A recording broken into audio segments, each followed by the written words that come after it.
Magandang araw mga idol and welcome back sa ating YouTube channel. Ito ang Pound for Pound Sports. Nung nakaraan, napag-usapan natin yung tungkol sa laban ni Tank Davis, laban kay The Ghost Martin. Na very promising itong si Frank Martin, pero he ended up just being KO'd, no? By Tank Davis. Sabi nga ni Eddie Hearn, easy fight. Totoo nga, no? Easy fight.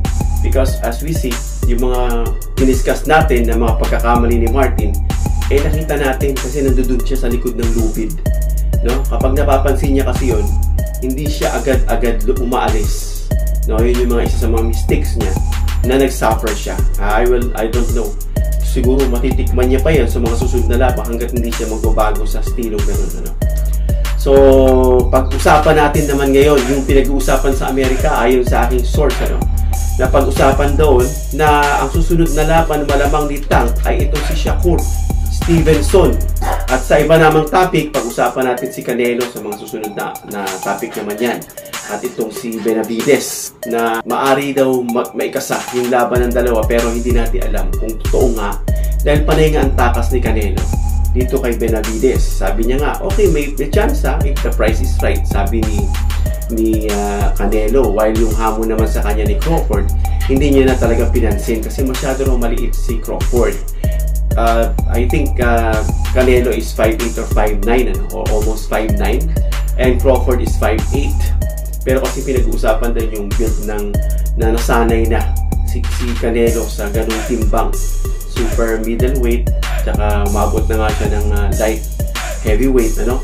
So medyo malaki na nga at kung maglalaban man sila, siguro dapat umakyat itong si Crawford. Baka mahirapan si Canelo bumaba sa timbang. At eto nga ang sinasabing si Crawford ay pag tinalo niya, magiging madidiscredit pa siya. Kasi pag sinabing tinalo mo si Crawford, si Crawford hindi naman yan totoong super middleweight, umakyat lang yan, welterweight yan, sasabihin na naman gano'n. Gaya nung na-discredit si Bivol, no? May point nga naman si Canelo. So hindi mangyayaring laban na yon para sa kanya, no? Unless umakyat muna to si Crawford at lumaban muna siya ng lumaban sa division ng mga ilan and then finally challenge Canelo. So pag-usapan natin si Tank Davis at si Shakur. Ano kaya mangyayari mga idol kung maglaban itong dalawa? Ngunit bago yan ay huwag kalimutang mag-subscribe, pindutin ang notification bell icon at piliin ang all for more Pound for Pound Sports. Shakur Stevenson may 21 fights, 21 wins, walang talo, and 10 wins via knockout. No? So masasabi natin may power din tong si Stevenson. Sa style niya nga lang kasi, no, na he keeps his range. So, hindi siya masyadong close range. Kaya, hindi ganun kataas marahil yung impact nung kanyang mga KOs. No? Si Shakur ay isang southpaw. Madalas umaasa sa kanyang footwork. Magandang footwork ni Shakur. No? At yung punches niya, isa, dalawa, tatlo, hanggang 4. Yun yung mga style niya. No? Si Shakur ay isang silver medalist sa Olympic. Ito po yung pinakamataas na nakuha ng mga boxers sa Amerika during the Olympic 2016. At sa babae naman, of course, si Claressa Shield, yung pinakamataas na nakuha ng gold sa women's team.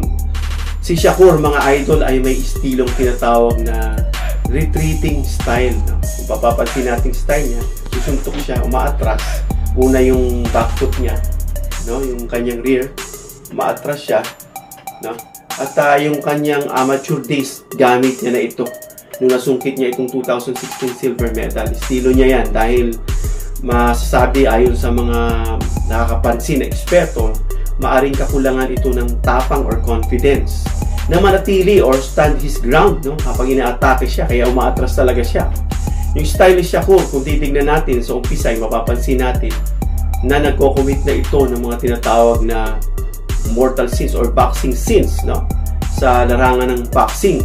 Gaya ng malubhang pag-lean backward, no, ni Shakur. Natanda nga ng defensive siya. Nakahanda na siya sa depensa niya. At kung saan mapapansin din, no, na mahakbang muna ito ng isang step backward, no. Dagdag din yung mapapansin natin na si Shakur, bihira niya igalaw yung kanyang ulo, ganun si Shakur eh. Ganun siya sa southpaw siya. Gaganon si siya. Hey Mike.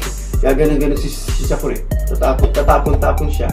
No? Pero hindi gumagalaw yung ulo niya na hindi siya gumaganon. Naka-stationary lang. Kung iilag man yan, gaganon lang siya. Kung masyado ng maraming atake, medyo iilag siya, yuyuko siyang ganun. Style ni Mayweather. No? Ganun ang style nitong si Shakur. Na bihirang ginagalaw yung ulo. At kung gagalawin nga, gaya na sinabi natin, isang simpleng paatras lang ng ganun. So si Shakur, nagkatitulo siya sa featherweight division.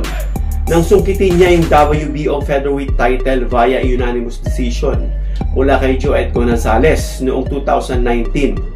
So noong 2019 lang naging kampiyon itong si Shakur. Ano? Anyway, bago pa lang naman talaga siya kasi 2016 lang yung kanyang Olympic. Ano? And WBO Junior Lightweight belt mula naman kay Jamel Herring. Via TKO naman ito noong 2021 at nadagdagan sa kanyang record, sa kanyang titulo noong 2022 nang talunin niya ni Stevenson itong si Oscar Valdez, which was that time undefeated and another Olympian, two-time Olympian ito na nakuha niya sa 130 pound yung WBC. No? Habang si Tank Davis naman, tubong Baltimore, ay isang southpaw rin. Nung nakaraang kalaban ni Tank, southpaw itong si The Ghost Martin.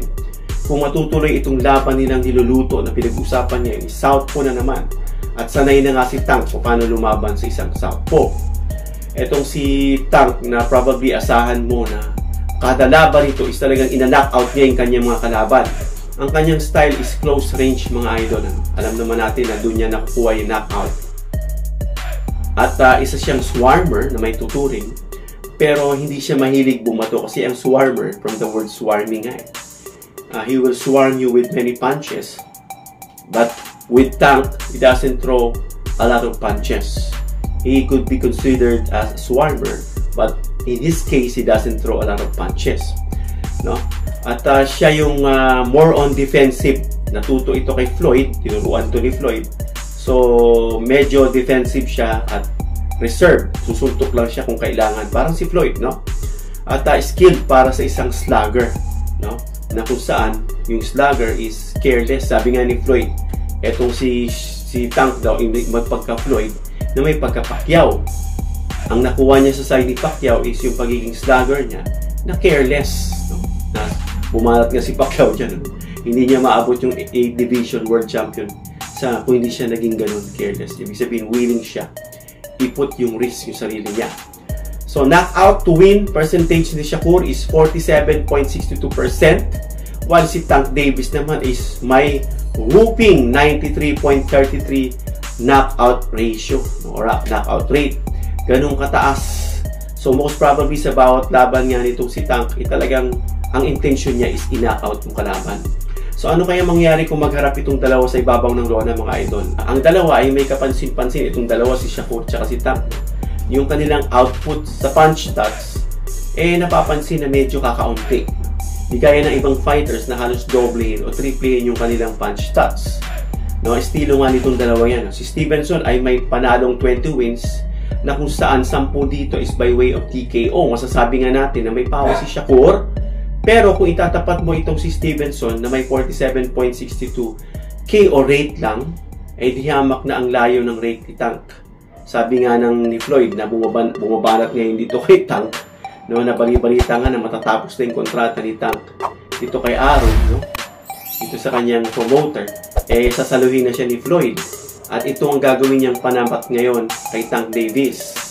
No, sabi naman ni Floyd, di hamak na malakas sumuntok itong si Tank. Pero yung skilled na tao, meron siyang armament, meron siyang paraan para i-disarm itong power punch na kaya niyang talunin, ano, itong 93.33% KO rate.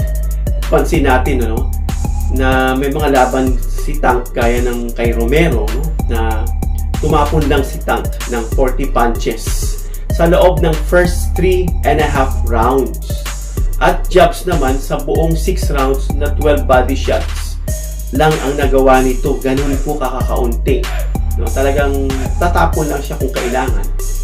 At Hindi niya sinasayang yung kanyang lakas.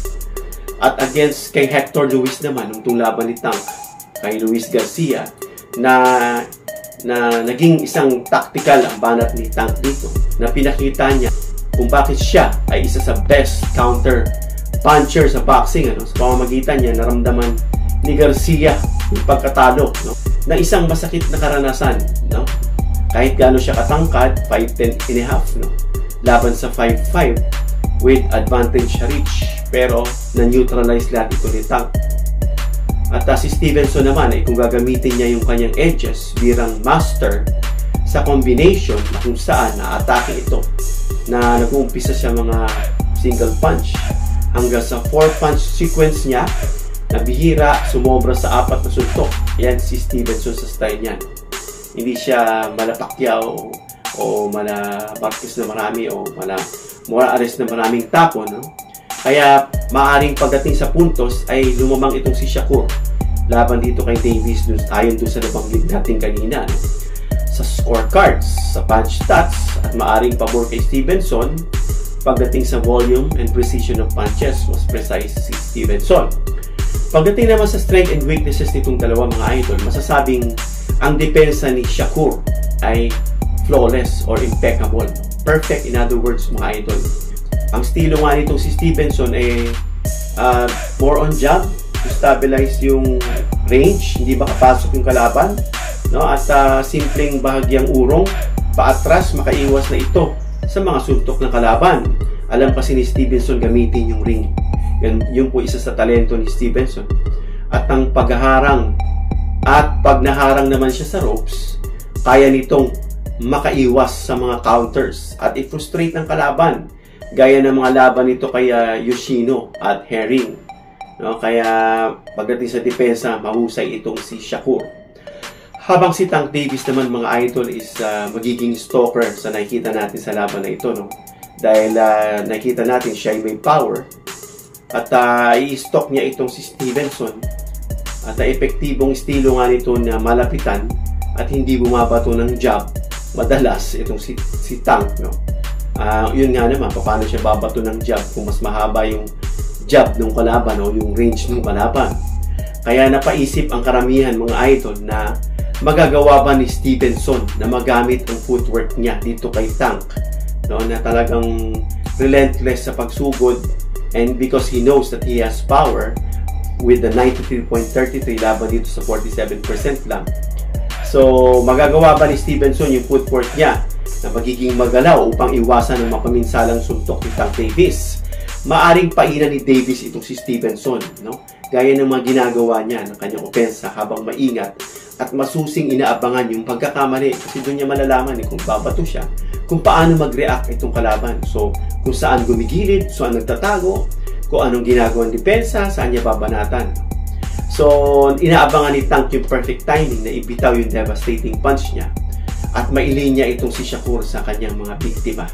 At kung hindi mangyari, mga idol, itong plano ni Tank na inaasam niya gaya ng mga ilang nakaligtas sa kanyang pamatay na suntok, sasapat ba ang output naman niya na jab at yung combination na hindi nga ma-jab? Malamang kung hindi umubra yung kanyang knockout dito kay Shakur, matalo siya by points. So, ibabato ni Stevenson ng kanyang mga jab bilang probe. Nagpo-probe siya. At para hindi makapasok ito si Tank na ma-close yung gap at ilan yung kanyang shot. Madalas kasi gagawin ni Shakur to keep his opponent at bay. He doesn't allow to close the gap by using his jab. Ang kaibahan lang nung nakalaban ni Shakur itong si Valdez dito kay Tank ay kahit pumasok itong si Valdez with close proximity, at iaangat lang ni Stevenson yung both arms niya, kahit umatake itong si Valdez, pwede naman yon. Pero kung si Tank gagawin niya yun, habang nakaangat siya dyan, sisilip si Tank ng bukas at babanatan siya. You cannot do that in front of Tank, lalo na dito kay Stevenson. Although Stevenson also has a chin like Tank Davis, this is what I see, mga idol, outcome ng kanilang fight. At kung magawa ni Stevenson makatagal, na matanggap niya itong punishing shots mula kay Davis at mauwi sa isang card decision, at mananalo si Shakur via points or via decision. But Tank Davis is so sharp, mga idol. Itong mga nakaraan niya, lahat po is tinamaan niya at laglag, no? Sa mga naging laban niya, plus yung tibay nga ng chin niya, gaya ng sinabi natin. Para mangyari yun, ay dapat may respect si Tank sa power din ni Shakur, para hindi niya basta-basta magawa, no, yung pananakit niya dito kay Shakur, gaya ng ginawa niya kina Ryan. Although Ryan has power, but Tank didn't show respect at all. Alam natin ang kahihinatnan kapag yan ang nangyari, mga idol. Shakur by points, by decision, or Tank by knockout. Sa susunod natin mga topic, mga idol, pag-usapan naman natin sa iba pang mga fighters. Hanggang sa muli!